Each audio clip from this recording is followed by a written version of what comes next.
I will make the case, okay, that there are some people who are kind of natural smokers.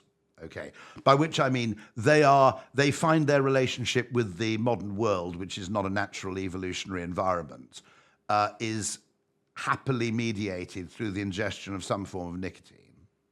Okay, and no one's asked, well, okay, if you ask it in reverse, okay, the arrival of nicotine probably, but not necessarily coincidentally, kind of coincided with the Enlightenment. Okay, if you think about it, there are a load of people going, oh dear, Jethro, the pigs died. Suddenly you get tobacco and it's, shall I compare thee to a summer's day? There was quite a sudden flourishing in human culture and intellectual development that mysteriously seemed to coincide with the arrival of nicotine from the New World.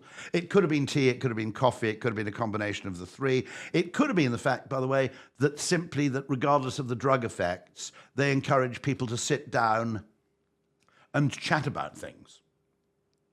But I have asked a question which I think should be asked, before we start regulating vapes away. It's highly unlikely that any recreational drug, what we tend to do, and this is, by the way, not me, this is Paul Dolan, and it's also Professor Paul Dolan, also David Nutt, who is the government's health advisor. Recreational drugs are not, what we tend to do is we do a cost-benefit analysis. We do a cost analysis on a lot of drugs. We don't do a cost-benefit analysis. Now, famously, Churchill said, I've taken more out of alcohol than it's taken out of me. Okay, that was Churchill's cost-benefit analysis of alcohol, that net, he was up on the deal. Is that a true Churchill quote, or is it part of that Churchillian drift? I mean, certainly a prodigious drinker. I mean, if you had a prime minister today who drank that much, it would be the front page news and a fairly major scandal. I mean, he was an absolutely prodigious drinker. But it is fair to ask, okay, with any drug, often drugs are discovered recreationally before their pharmacological use in medicine or psychology or psychiatry is properly evaluated. There are some strange findings. I think, if I'm right, there was always a finding that something like 95% of schizophrenics smoked.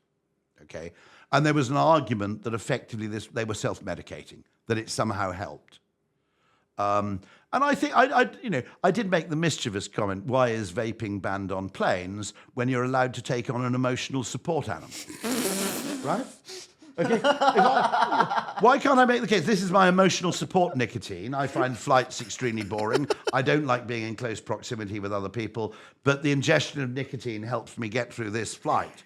Okay. Rory, what flavour is it? Please tell me this that. One's banana volcano, I think. I thought it would have been like Bristol gravy or something as a true patriot. I'm waiting for that to come out. Yeah. Actually, why haven't KFC done a range of vape flavours? That'd be fantastic. Come on, what are you thinking, guys?